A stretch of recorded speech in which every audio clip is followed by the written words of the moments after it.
Nice, beautiful day. Offshore breeze going. It's nice to finally get a full day at the farm and getting the guys acclimated to that. Yeah, it was good to get out in the heat and just get used to it and run around a little bit and get outside. Just talk about where you are right now, how you feel about the number one line, number two guys taking shape. I feel good. I feel the ones are playing. To me, they're playing and they're coming together as a group. I think a lot of the twos are really picking a lot of things up, and which is good. To me, to have 10 guys and even 11 guys to play. To me, they're starting to understand that, have a great concept of the offense, have a great concept of what's expected of them everywhere. So I think it's somewhat, feel good right now about it, but we got a long way at camp to go. We tossed out the idea of a rotation, which is something I know you've worked for years and haven't really been able to get going, but do you see the opportunity this year? Well, we'll see. To me, again, we're whatever we are, 5, 6, 7, somewhere in camp, and it's 22 days left until we got to play a game. So to me, it's a long way between now and then, but we'll see day by day. It was a good battle in spring with Charles and Damian. Is that something you see still playing out in fall camp? Every day to me, if they don't compete every day, then we're not getting any better. To me, that's I don't care if it's Gabe with Ben Beckwith, with Archie, with Justin. To me, you got to compete every day. Don't sit back. The minute we sit back is the minute we get taken advantage of. To me, and that's why every day they got to compete to try to push the guy in front of them, and it's going to make the guy in front of him better. It's going to make yourself better. I know Damian's been a little banged up. How's he doing right now? Good.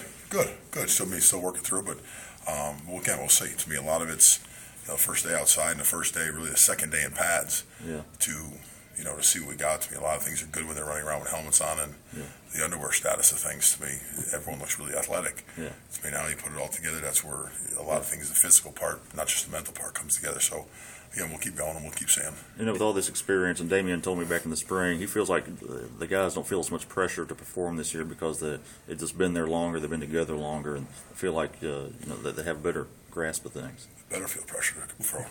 To me, they would have a higher expectation, a higher level to perform. Right. Because to me, I guess it's an expectation level. I don't really care what anybody thinks or says. To me, it's first of all, they got to compete within themselves to get better. And then as a unit, we don't do things individually one at a time. It's got to be 5 together, or 5 got to work together. Yeah. So I think every day we got to get better. Dan made an interesting comment last week about having Tobias in the bullpen ready to go. How are you operating into that scenario? You are basically operating in the scenario he's not playing, and I have to concentrate on who's on the field. I just got to look at him every day. He's sitting next to me every day. It's good for him. I think the great thing sometimes about that is he gets to learn more than just what everyone else does, So he's learning a lot more about the schematics of things than he is necessarily the just playing and doing all that stuff. There's a mindset of go that to me end up being like he's learning a lot more about the defense, about why we do things that you wish you could teach kids that really NFL guys get to do. He's learning a lot more about the game than just blocking that guy or blocking this guy. When we finished spring, you said you felt good about 3 tackles. That position you want to stay in is healthy. Are you still looking at that 4th and 5th guy? Always. To me, again, it's competition. I told all of them from Archie's played a little bit of tackle, a little bit of guard, a little bit of center, and Cole Carter's. Again, he's not redshirting. It's his responsibility to play, to compete to play. And to me, again, he's done some good things so far in terms of fundamentally that it's always great. Justin Senior, I think, is getting better. So there's a possibility. Early is 4 or 5 guys to play now. Who's going to play? We still got to find out to the end of camp. Is that why